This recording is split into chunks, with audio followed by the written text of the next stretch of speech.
Now stop it. Just stop it. You know what this episode's going to be about. You saw it on Reddit. I saw it too. We've been holding off talking about this for a while, but it's time to talk about the ship. So this image surfaces on Reddit. What could it be? Oh, come on, guys. It's got to be just the caterpillar. Well, we can't really tell because we can't really get into our caterpillars right now.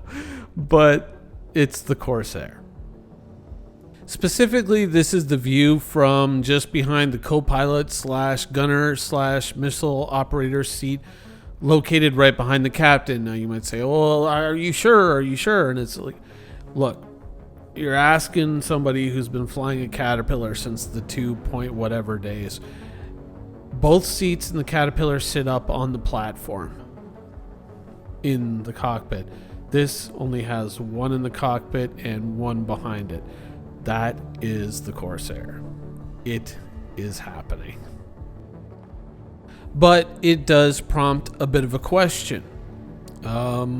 Is the Corsair going to make 318? Because that apparently seems to be when the Corsair is aimed for, yet it's not currently on the roadmap beyond the features that they're working on, but the expected release features section of the roadmap. Why wouldn't it be there? Why wouldn't the Corsair be present there? And I think that there's a little bit of indecisiveness at CIG. I would assume that this is the problem. Now, don't get me wrong. There's a lot of reasons to aim for the release of the Corsair. This ship has a lot of strong potential to, perhaps, in the eyes of some, unseat the Constellation as one of the best PvE mission running ships out there. And it certainly is true. It does have the firepower, at least speculatively, to close the deal on many of the ships that you're going to find out there in what would be the current swath of missions that we have now in 316. It is going to, if it was here now, it would certainly be an extremely strong ship in that regard and a very good money earner as a result. However, even with all the reasons, the hype, the fans that love it, could CIG not be putting it on the roadmap for another reason? That is very much possible. And I think the big and kind of obvious reason is that, for a long time we've been running around here in Stanton. We've gotten used to it. It's gotten to the point that oftentimes you can watch someone's gameplay and you already know what planet they're on, what moon they're on, sometimes even where. Because we've been around here for so long. I mean, since 2018, we've been in the star system, and Star Citizen really hasn't gone anywhere beyond that. And I think that the Corsair, what CIG might be thinking of doing, and once again, this is deep speculation, but I think that CIG is probably still kind of holding out some kind of hope, albeit a faint hope, that they are going to get what I guess would it even still be called 4.0? I think that they're still hoping to get something like that and Pyro out in time for CitizenCon. That's why I think it doesn't appear on the roadmap, because they probably want to say, oh, we just missed the patch. Sorry, guys. Maybe in a 0.1 patch, and what'll happen is they're probably going to make a judgment call very early on in working on what might be 319 and say, do we think that we can hit Pyro? Yes, no, maybe. And if the answer is no, probably not, then they'll be like, hey, good news. 318.1, the Corsair. Whereas if they think that they're going to make it somehow, if they won't, but but if they do, then they'll be like, and the Corsair is going to be dropping with Pyro, and it's going to be like the big deal. I think so. I think that that's the way they're going to go with it. Because it would be a hell of an introduction. It's an exploration ship, of course, and for nothing else. And I think that that's what they're going to aim for, if they think that they can make it.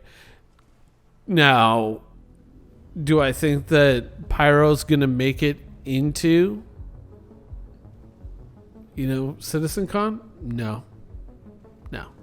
I think that there's just too much supporting infrastructure that they just don't have in place to really kind of make that work. And Pyro could present some unique challenges and problems for CIG when you really think about it, because, like I said, we've been around the Stanton system for ages, for absolutely ages. And obviously, as CIG has kind of worked on the Stanton system, they've fixed a lot of things that kind of weren't all that optimal, and they've made improvements to terrain and all this stuff. And it's almost, a lot of the planets are almost unrecognizable from what they originally looked like. But I think that even some of the planets are gone that were used to be there. But I think that Pyro would probably be a star system that was built without all those underlying foundational mistakes in it that Stanton had. And we could end up in a weird situation where everyone wants to live in the lawless system of Pyro because it runs smoother and it runs better. And, Stanton will just be seen as like, it's all old and boring and janky. Whereas I think that they'll probably fix a lot of those mistakes when Pyro is released. And so Pyro might end up being the place to be, not just for money making and reasons like that, but just for basic stability. It's probably going to be a hell of a lot better than Stanton. And so it could lead to some interesting interactions. But yeah, I'm still hopeful that the Corsair is going to make it. But at the same time, we have to be honest. The Corsair is a brute. It's a brute of epic proportions. It really is. And it more or less is kind of that tipping point ship. Because with the Ion, CIG could get around it, and they could mess around with the accuracy of the Ion and say, oh, well, we're going to make some changes because we don't like it one-shotting fighters. But if you think about something like the Corsair, even if you switch to gimbaled weapons and you basically knock everything down a size, you're still talking about 4 size 4 guns and 2 size 3s, all on a gimbal, all facing forward, all under the command of one person. You put cannons on those guns. For most small ships, even getting partially hit by a salvo is going to be pretty devastating, if not catastrophic. And this will be a situation unlike the Ion, where it's as CIT or Lando likes to say, a bespoke weapon. This is going to be a general weapon, which means it's a lot more dangerous to kind of mess around and nerf the weapons, because if you nerf this ship, you nerf every other ship that has the potential to carry that weapon. And which weapons do you nerf? Which weapons don't you nerf?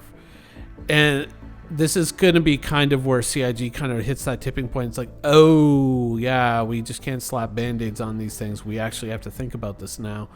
This is really shifting the game into a direction that many foresaw, but few chose to acknowledge. And I mean, this is kind of it.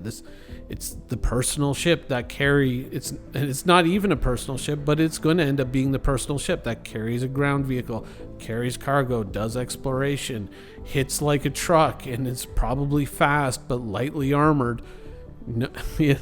as most Drake ships are. It's going to be a very interesting moment for CIG. Even like with fixed weapons, this thing is going to be devastating. And so I think that at that point, CIG is going to have to cross a line where they're just going to have to go, oh, we've really got to start to look at things in a whole new light, because there's just too much heavy hitters.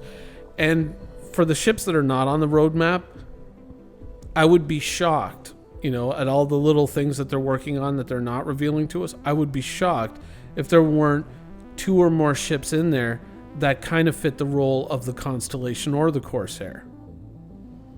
I would be amazed if there wasn't. There's probably going to be something unlike the Orion 400i, which was kind of a dud, that is going to end up being pretty heavy duty. And it's probably going to be something like Aegis or Anvil or something like that. Those kind of seem like the 2 most likely candidates.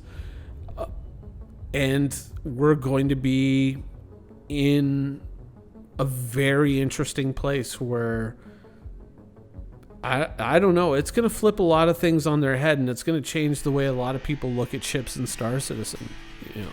It's something we've talked about for a long time, but we're getting closer to it. And just this image showing the interior of the Corsair, it makes me very hopeful, but at the same time, it's also kind of like a cautionary flag to me, saying that the game is about to change.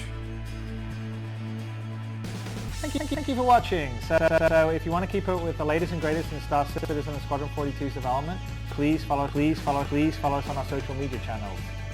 See you soon.